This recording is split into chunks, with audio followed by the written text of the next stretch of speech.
it was out of Future or Shy Glizzy, I shoot that nigga Shy Glizzy in his motherfucking mouth. In his amazing mouth. Fuck is you talking about, nigga? I just got my hair done. In your mouth, nigga. Apologize. My bad. Cause you know, Glenn. Nah, you said that crazy shit about Shy. We done caught you. Apologize. You my cousin, bro. I remember I was playing football back in the day. Salute to the Maryland City Mustangs. I played for them when I was like 12, 13. And I remember like it was like a nigga on our team. Mid player, I was probably like a mid player, but I remember he was like demolishing one of these niggas that was like the worst player on the team. And I remember everybody going crazy, like he was just demolishing them like every play. Like it might have been like, I forgot what the actual positions was, but whatever we was doing in the drills, whatever, like Oklahoma drills, whatever, he was demolishing this nigga every play. And everybody was kind of hyping it up, like, oh my God, this dude's amazing. And I remember thinking in my head, like, yo, like, not trying to be on some hating shit, but like, is he really amazing, or is he just demolishing the slowest, weakest, fattest player on the team? Like, this nigga was not only the fattest, slowest player, but he was also the weakest. And don't get it fucked up. I wasn't always the biggest, the strongest, the fastest, none of that. But this player was the worst player on the team by far. He was demolishing that nigga. And I remember I kept thinking, like, yo, like, not that it don't seem fair, because at the end of the day, you know, we all on the same team. But I kept thinking, like, yo, like,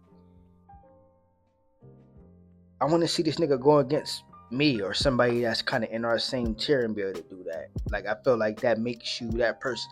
Same way like, you know, a nigga in a lounge or a club or something like that.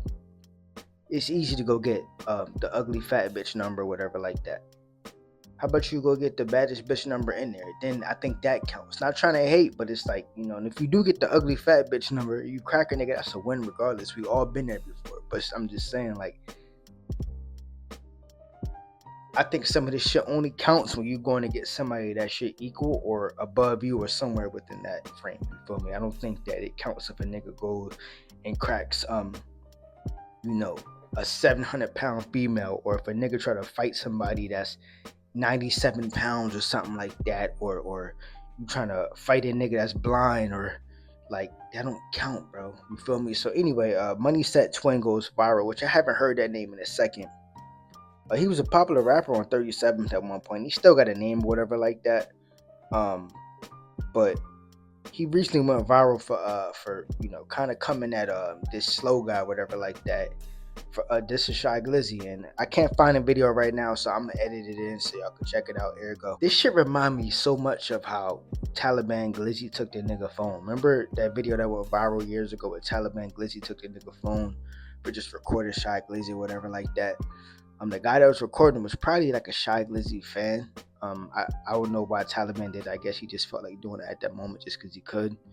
But that was Shy Glizzy fan at the end of the day. And the reality is, a nigga who phone he took wasn't a street nigga. It seemed like a regular nigga. He was out with his friends or whatever like that. Regardless of whatever, you can't take a nigga phone and try to delete a video or do all this extra shit. It wasn't like he was violating Shy, or I could see even if he was like, yo, Shy, bitch ass nigga, something like, I could see a nigga doing that then, but it wasn't even that. The reality is, these niggas kind of take advantage of shit that they shouldn't be taking advantage of. I do understand these are niggas from Section 8 apartments and shit like that. Their morals don't even really be, they just be on whatever. Like, it's no rules to this shit, which to me is crazy, bro. You know, but there's no rules to this shit. Even when you check out Moon, when Moon be doing his interviews and shit like that, whenever he interviewed any of these rappers and he asked like, yo, you know, what was y'all doing when it come up growing up and shit like that? These niggas, yo, we just hanging around knocking out cluckers. Like, so I guess, like, so you just beating out crackheads, the weakest person in the hood that don't give a fuck about nothing. A crackhead in the hood don't even, I'm gonna say that they don't count, but they focus on the crack. If they don't care if they just shit themselves. They don't care about none of that. So a nigga do not get a point for knocking out a clucker, bro.